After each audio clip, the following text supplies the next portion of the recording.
क्या आपको पता है, जो चीज फ्री होती है ना, वही सबसे ज्यादा कीमती होती है। जैसे नींद, शांति, आनंद, हवा, पानी, प्रकाश, सच्चा प्रेम और हमारी सांसें।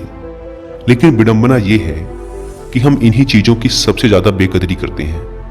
और ये सभी वो चीजें हैं जो करोड़ों रुपए खर्च करके भी हमें नहीं मिल सकती। सबसे बड़ा कारण कि हम इन सब चीजों की कदर नहीं करते वो है हमारी भागती दौड़ती जिंदगी और हमारा गलत विश्वास कि ये जिंदगी ऐसे ही चलती है। हम सभी अपनी जिंदगी में अलग अलग रोल और ड्यूटी निभाते हैं। हो सकता है आप किसी के बेटे हों या बेटी हों, किसी के माता या पिता हों, या फिर किसी के पति या पत्नी हों। लेकिन क्या कभी आपको ऐसा लगा है कि आप अपनी ड्यूटी पूरी करते करते थक चुके हैं, आपके पास अपने लिए समय ही नहीं है? क्या आपको कभी ऐसा लगा है कि आपकी खुद की कोई लाइफ ही नहीं है और आप बस अपनी ड्यूटी पूरी करते जा रहे हैं?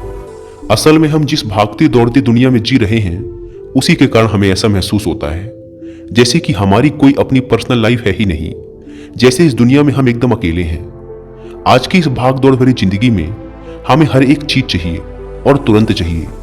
आज किसी के पास इतना समय नहीं है कि वह कुछ पल निकाल कर अपनी जिंदगी के बारे में सोचे। लेकिन इसका भी एक समाधान है जो कि आपको इस वीडियो में मिलेगा। इस वीडियो में आपको सुकून, हिम्मत और नॉलेज के बारे में सीखने को मिलेगा। तो आइए शुरू करते हैं एक कहानी के माध्यम से।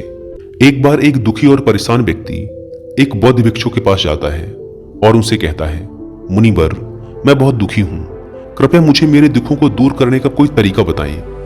बौद्ध भिक्षु ने व्यक्ति से पूछा, तुम्हें क्या लगता है, तुम्हारे दुखों और परेशानियों के लिए कौन जिम्मेदार है? व्यक्ति ने कहा, ये दुनिया, ये समाज, ये लोग, मेरा परिवार और मेरी परिस्थितियां। व्यक्ति से यह उत्तर सुन बौद्ध भिक्षु मुस्कुराए और बोले, जब तुम उदास होते हो या खुश होते हो तो तुम्हें क्या लगता है कि क्या यह दुनिया तुम्हारी उदासी और खुशी के लिए जिम्मेदार है? अगर तुम ऐसा सोचते हो तो यह बिल्कुल गलत सोच रहे हो। असल में यह तुम्हारे ऊपर निर्भर करता है कि तुम दुनिया को किस नजर से देखते हो। दुनिया ने हमें गरीबी या दुख या खुशियां नहीं दी हैं, बल्कि इस दुनिया से जो जानकारी हम लेते हैं उसी से हमारी मानसिक अवस्था निर्धारित होती है कि हम कैसा महसूस करेंगे। असल में इंसानी दिमाग बना ही ऐसा है कि इसमें नकारात्मक विचार पहले आता है। यानी कि इंसान का स्वभाव ही ऐसा होता है कि वह सकारात्मक से पहले नकारात्मक बातें ज्यादा सोचता है। सच बात तो यह है कि हमें अपने जीवन में खुशी के पल ढूंढने पड़ते हैं।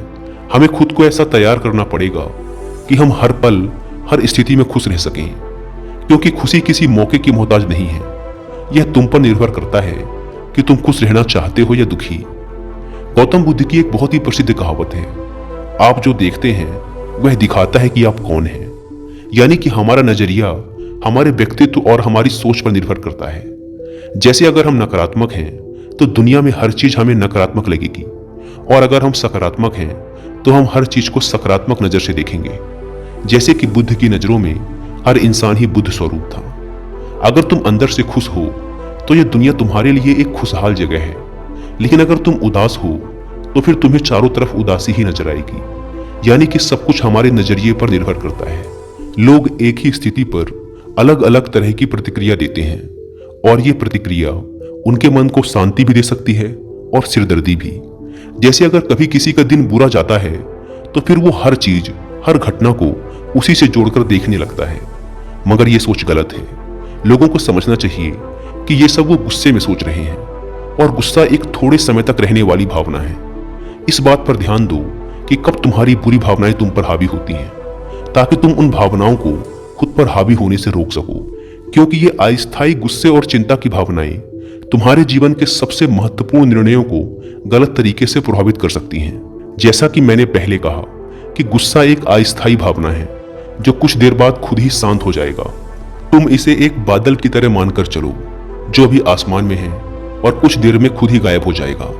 अगर नहीं होता तो शांति से इंतजार करो। इस समय तुम खुद को शांत करने के लिए कुछ अभ्यास भी कर सकते हो, जैसे अपनी सांसों पर ध्यान लगाओ या फिर खुद को एकदम शांत और ढीला छोड़ दो। उस व्यक्ति ने बौद्ध भिक्षु से अगला प्रश्न किया कि गुस्से, नफरत और जलन जैसी नकारात्मक भावनाओं से कैसे निपटा जाए, क्योंकि ये भावनाएं अक्सर हमें काफी थका देती हैं।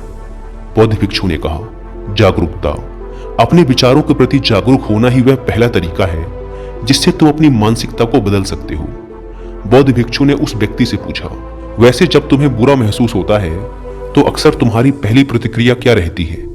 व्यक्ति ने उत्तर दिया, मैं उस नकारात्मक भावना को वहीं दबाने का प्रयास करता हूं, या फिर उसे स्वीकार ही नहीं करता, या फिर जल्दी से अपना मन कहीं और लगाने का प्रयास करता हूं। व्यक्ति के ये उत्तर सुन बौद्ध भिक्षु मुस्कुराए और बोले, लेकिन मैं तुम्हें बता दूं कि ये सारी ही कोशिशें बेकार हैं, क्योंकि अंत में यही नकारात्मक भावनाएं तुम पर हावी हो सकती हैं। व्यक्ति ने पूछा, तो फिर ऐसी स्थिति में मुझे क्या करना चाहिए? बौद्ध भिक्षु ने कहा, अगली बार जब तुम पर नकारात्मक भावनाएं हावी हों और तुम बुरा महसूस करो तो उसे ऐसे देखो जैसे कि वो भावनाएं तुम्हारा हिस्सा है ही नहीं। जैसे कोई पैदल चलता हुआ इंसान राह चलते हुए दूसरे इंसान को देखता है, मान लेना कि यह तुम्हारा हिस्सा है ही नहीं, तो अब ये तुम्हें कैसे परेशान कर पाएगा? हालांकि इस तरह की जागरूकता के लिए तुम्हें काफी अभ्यास करना होगा, लेकिन अगर एक बार तुमने ये करना सीख लिया तो यकीन मानो तुम काफी शांत और हल्का महसूस करोगे। नकारात्मक भावनाएं हमारे जीवन का स्थायी हिस्सा नहीं है और ना ही कभी बनेंगी, और ना ही ये हमें परिभाषित करती हैं। इसीलिए अपने अंदर उठने वाली हर एक नकारात्मक भावना पर पूरी जागरूकता के साथ ध्यान दो। नकारात्मक विचार आते हैं तो आने दो, उन्हें जबरदस्ती दबाने का प्रयास मत करो, वरना ये तुम्हारा पीछा कभी नहीं छोड़ेंगे। अपनी हर नकारात्मक भावना पर काबू पाना संभव भी नहीं है, क्योंकि तुम्हें गुस्सा भी आएगा, तुम ईर्ष्या भी करोगे और उदास भी होगे, लेकिन ये भावनाएं आकर चली जाती हैं। उसके बाद तुम फिर से खुश और शांत महसूस करोगे और तुम्हें उसी पल का इंतजार करना है।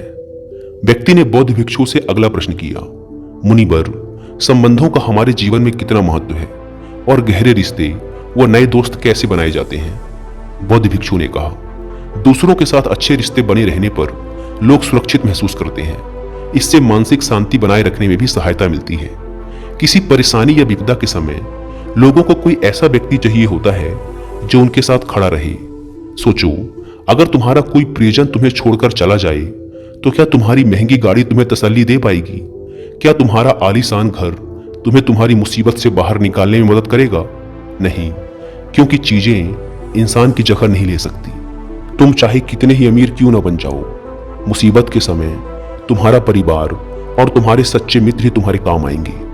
अगर तुम्हें नए मित्र बनाने और अच्छा रिश्ता बनाए रखने में परेशानी होती है तो सबसे पहले अपना नजरिया बदलो।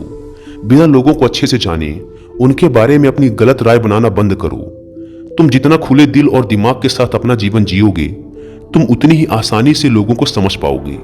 ज्यादातर समय तो ऐसा होता है कि हम किसी को ठीक से जाने बिना ही उसके बारे में एक राय बना लेते हैं। हम पहले से ही मानकर चलते हैं कि वह इंसान ऐसा होगा या वैसा होगा।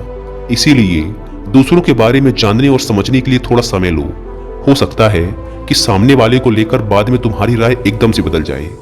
एक बात याद रखो, सच्ची दोस्ती तभी होगी जब तुम सच्चे बनोगे। जब तुम खुले दिल से बात करोगे तभी सामने वाला भी अपने दिल की बात कहने की हिम्मत करेगा। याद रखो, ठंडे स्वभाव वाले व्यक्ति से हर कोई किनारा करने की कोशिश करता है। ये तो हो गई नए दोस्त बनाने की बात, लेकिन अगर तुम्हारे पहले से ही दोस्त हैं, रिश्ते हैं और उनके साथ तुम्हारे रिश्ते टूटने की कगार पर हैं, तब तुम्हें क्या करना चाहिए?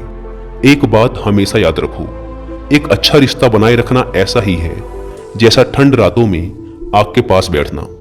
जैसे अगर तुम आग से बहुत दूर बैठोगे तो तुम्हें उसकी गर्माहट का एहसास नहीं होगा, और अगर तुम बहुत पास बैठ गए तो फिर तुम्हें ज्यादा गर्मी लगेगी। ठीक ऐसा ही जब किसी रिश्ते में करीबियां ज्यादा बढ़ जाती हैं तो अक्सर बोरियत होने लगती है। इसीलिए तुम्हें अपने रिश्तों में संतुलन बनाकर चलना होगा। बेशक अपने रिश्तों में मजबूती लाओ, लेकिन इतनी करीबी भी मत रखो कि सामने वाले को घुटन महसूस होने लगे। रिश्तों में भी थोड़ी दूरियां होनी चाहिए, जिससे तुम्हारे दोस्तों और करीबी लोगों के साथ एक मजबूत रिश्ता हमेशा के लिए बना रहे। व्यक्ति ने बौद्ध भिक्षु से अगला प्रश्न किया, लोग क्या कहेंगे, इस डर को कैसे खत्म करें? बौद्ध भिक्षु ने कहा, अब जो 3 बातें मैं तुम्हें बताने जा रहा हूं उन्हें गांठ बांध लो, क्योंकि ये तीनों ही बातें तुम्हें खुश रहने में काम आएंगी। सबसे पहली बात, लोग तुम पर उतनी दिलचस्पी नहीं लेंगे जितना तुम चाहते हो। भिक्षु ने व्यक्ति से पूछा, क्या तुम्हें याद है पिछले हफ्ते तुम्हारे दोस्त ने क्या पहना था और उसने क्या खाया था? व्यक्ति ने कहा, नहीं, मुझे याद नहीं।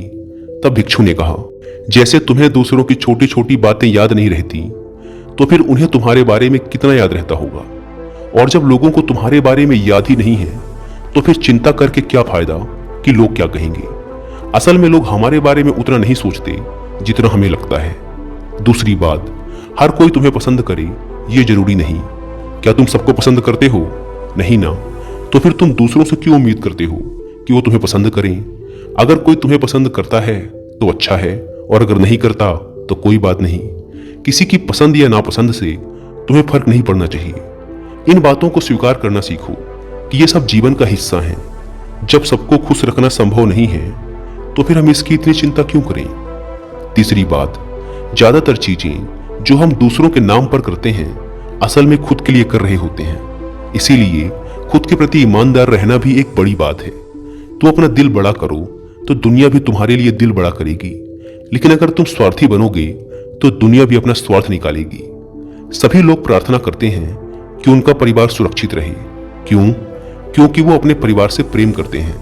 लोग ये सोचकर डरते हैं कि कहीं उनके जीवन साथी या बच्चे को कुछ हो ना जाए, क्योंकि वो अकेले रहने से डरते हैं। देखा जाए तो अंदर से हर इंसान स्वार्थी है। जब तक कि कोई बुद्ध या महावीर ना बन जाए, स्वार्थ से छुटकारा पाना मुश्किल है। इसीलिए वही विचार करो जिसमें तुम्हें खुशी मिले। सुनने में बहुत आसान लगता है ना? जीवन बदलने वाली चीजें आसान ही होती हैं, बस हम उन्हें मुश्किल बना लेते हैं। इसीलिए क्या होगा ये सोचकर चिंता करने की बजाय उस पर ध्यान दो जो तुम अभी वर्तमान में कर सकते हो। बौद्ध भिक्षु ने आगे कहा, बौद्ध धर्म और हिंदू धर्म में लोग एक सिद्धांत को मानते हैं जिसे कहा जाता है कर्म का सिद्धांत। यह सिद्धांत कहता है कि जैसा करोगे वैसा भरोगे, यानी इंसान को उसके कर्मों का फल मिलता ही है। इसीलिए अगर जीवन में सब कुछ अच्छा चाहते हो तो अच्छे कर्म करना शुरू कर दो। जीवन में सफलता, खुशी और समृद्धि चाहते हो तो ईमानदारी के साथ मेहनत करना और सही कर्म करना शुरू कर दो। इतना कहने के बाद बौद्ध भिक्षु ने अपनी बात समाप्त की। उस परेशान व्यक्ति को भी अपने प्रश्नों का उत्तर मिल चुका था। उसने इस जानकारी के लिए बौद्ध भिक्षु का धन्यवाद किया और वहां से चला गया। दोस्तों, उम्मीद करता हूं कि आपको यह कहानी पसंद आई होगी और कुछ अच्छा सीखने को मिला होगा। धन्यवाद।